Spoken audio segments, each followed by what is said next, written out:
Hey guys, welcome to Cyborg Kitty. In this video, we are going to talk about Roman numeral converter, which is one of the assignments on Free Code Camp for JavaScript algorithms. So I did make a quick notes, a bunch of things here. I would love to go through all of that with you before we actually write up the logic itself. So converting to Roman numerals. So the basic logic that we got to implement on this function is it takes a number and then returns the Roman numeral representation of that number. Roman numerals themselves have these different characters in them. So we got I for 1, V for 5, X for 10, L for 50, C for 100, D for 500, and M for 1000. So these are the different characters that we're going to use and then show them in a different set of sequences to represent a number. So now that is the basic idea. So I took a liberty to write up a bunch of units here. So I wrote for ones and tens. So for 1, you do I. For 2, you do 2 of them. 3, you write 3 I's. And then after any character repeats 3 times, the representative does change. And for 4, you actually do we, I, and a we. So the way this works out is in a Roman numeral, whenever you have a larger number showing up after a smaller number, the smaller number gets minused from the large number. So in this situation, it's going to be 1 and 4, that takes that, sorry, 1 and 5, so that's 5 minus 1, you get a 4. And then 5, of course, and then the logic is reversed when a larger number shows up before a smaller number, which means it just gets added left to right. So you got a 6, 7, 8, and then same as 4, you get a 9 with writing 1 before the 10, and then a 10 itself. So if you look at tens to hundreds, you'd see almost the same representation, but for using 10 instead. So you have x for 10, 2x is for 20, 3, and then xl to represent 40, 50, 60, 70, 80, 90, and 100. So now I want to talk about the pattern that we see here. If you take a look, let me just break this down more. 1 second.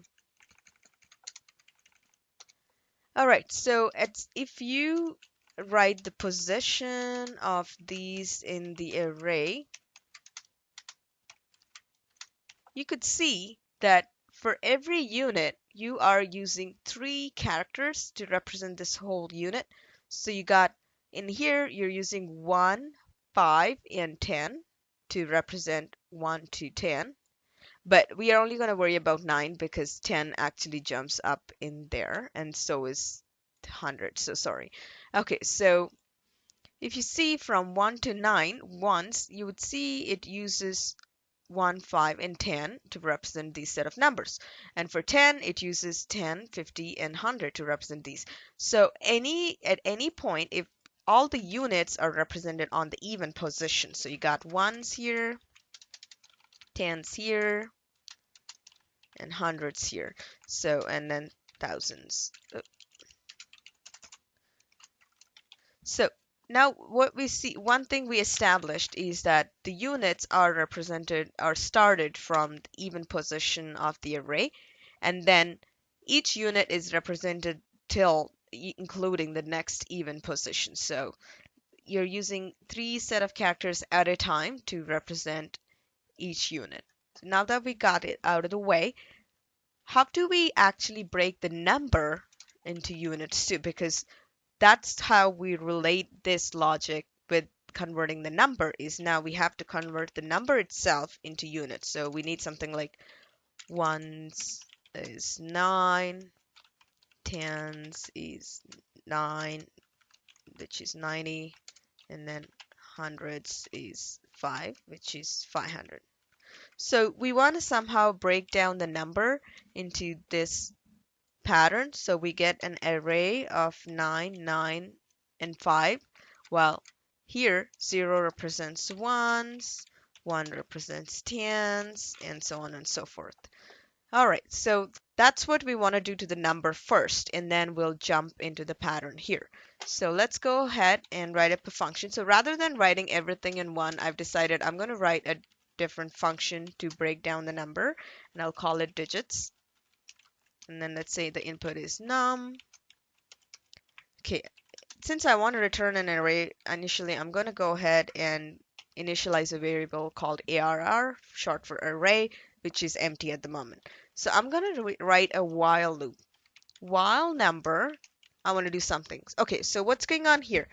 If we noticed in the falsy values algorithm, one of the previous assignments in code camp, you would notice that the value 0 is false.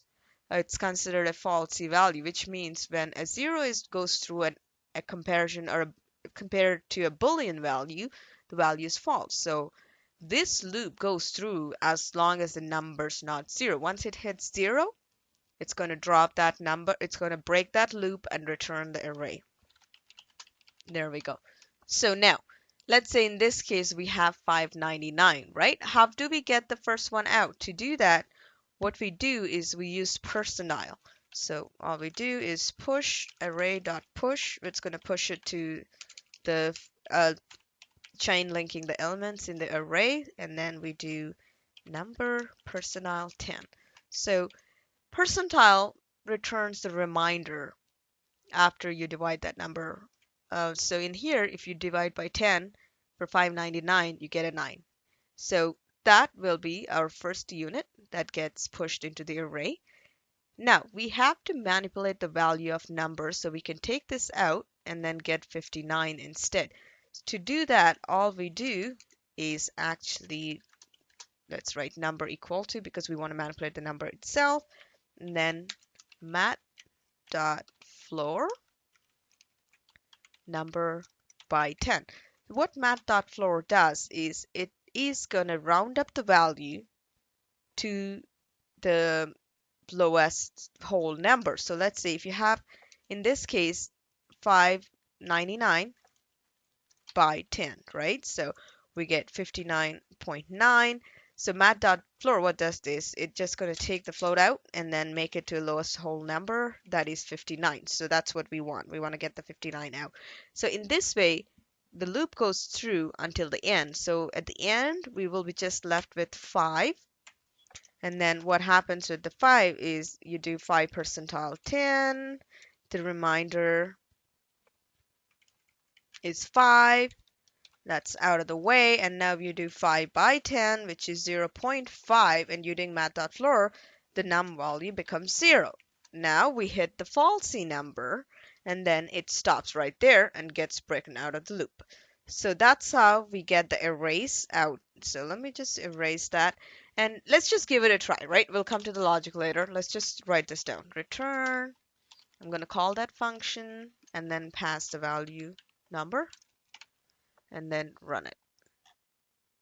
Okay, so forget about this for a second. So 599 gets broken down, so you get ones, tens, and hundreds represented in each element of the array, while the position holds the unit of that digit. Perfect. So that is done. Now let's go ahead and write up the logic here. So initially, of course, I want a string, empty string, because that's where I'm going to put all the Roman characters, representation of the number in there. And then I'm going to create another array to save these values. Oop.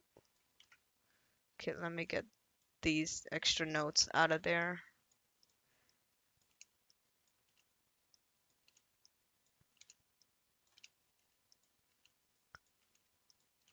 There we go. All right. So what's going on here is now we have all the Roman numeral character representations in an array, and then we discussed how the array position on even value gets the unit value. So every time it sends 0, you're looking at I. If you're looking at 1, sorry, if every time it's 0, which is once, you're looking at I. When you're looking at tens, you're actually looking at 2, so 1 into 2. So you got to multiply this position by 2 in order to get to the exact that unit representation in there. So that's been established. Let's write up a few if conditions to get through this. Initially, I'm going to also create an array which will save my digits value that's returned. Perfect. And we'll return the result, of course. My bad. Okay, so let's write up this if function. Before we write the if function, though, we do want to loop through each unit and then return the result of the Roman numeral and add it to the result itself. While adding, we got to be really careful, though. Let's say when we are doing 59 itself, the array is going to be 9 and 5. And then if you actually break it down further, it's going to be I, X, and we. But the way we want to add them is we want we plus ix. You want the representation this way. If you actually do a normal addition like this, you would get something this way, which would be 95. Which would be a 9 and 5, and you wouldn't want that. So let's just go ahead and get it out. Oh, I am very sorry. This 5 is going to be 50, so that will be an L instead of a we, because we are talking about units there. And this is bad. We won't want this. We want this instead. So just make sure when we are concatenating it that the final result is concatenated at the end of the new value. That way you get this representation instead. That being said, let's loop through each character, each element in the digits with a for loop. So let's initialize a variable I to 0, and then let's loop through till the end of the array's length, and then do I plus plus. There we go. Now, if arrays I, which is at any point, if that unit is equal to 1, let's do this. Okay, so let's go up here. So if it is 1, we know we just wanted to show one time for that unit, and we already established that units are on the even part. So to get there, all we got to do is result, because that's where we're saving all of this, is equal to r I into 2, because we know it's on the even position for each number in there. So for 0, it's 0 into 2, 0. For tens, which is on position 1, it is 1 into 2 right here. And then for hundreds, it's 3 into 2, 6. Oh, 3. Yeah, 0, 1, 2. So 2 into 2, 4 right there. Okay, so that's what we're going to do. So that would be 1. So for 2, it's pretty simple. We're going to write else if for 2, you're just going to add this and add it there. Yeah, so one last thing, as I mentioned here, you want to add the old string at the end of the newly compiled string. So what you got to do is result and then do the same here. All right, so now let's write for 3. 3 is almost the same. It just has another repeating. So for 3, you're just going to add it one more time. Perfect. Now, for 4, things do change a bit. So for 4, we know that it's going to be the next position value, whatever the next position value is, and then the current position value. So for 4, it's going to have I and a we in case, which means we need the initial value itself plus one position afterwards. We don't need this anymore. So that will represent an I and a 4. That's for 4. And when it is a 5, we know we don't need this anymore. It's just going to be whatever is on the next position. Example, if it's a 50, it's just because we're in tens, it's just going to be the next position L. If it's a 5, we are in ones, the next position, that's V. All right. So for 6, it pretty much takes over again 1, 2, 3s one more time. So for 6, you have V plus the initial, the single unit representation, either it's 1 or 10. And then you would have the same for 7, but repeating twice. So let's just go ahead and add that again. And then for 8, I'm going to add it one more time, so you got it repeating 3 times. Okay, and for 9, this is where, again, we're going to jump another position. So for 9, it's going to actually use the next position, which is going to be 2, and then have the single unit representation in front of it to minus that. So it goes in the front, and then you don't need this. Perfect.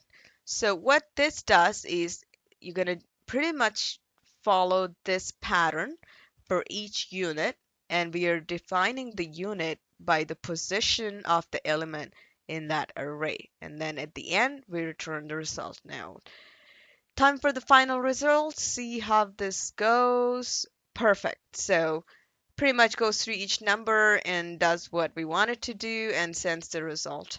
Well, that's all about Roman numeral converter. I really hope you enjoyed this video. If you did, please do hit that like button. And if you want to see more of my videos, do subscribe to my channel, Cyborg Kitty.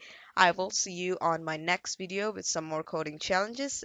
Thanks, guys. Thanks for watching and have fun coding. I'll see you next time. Bye.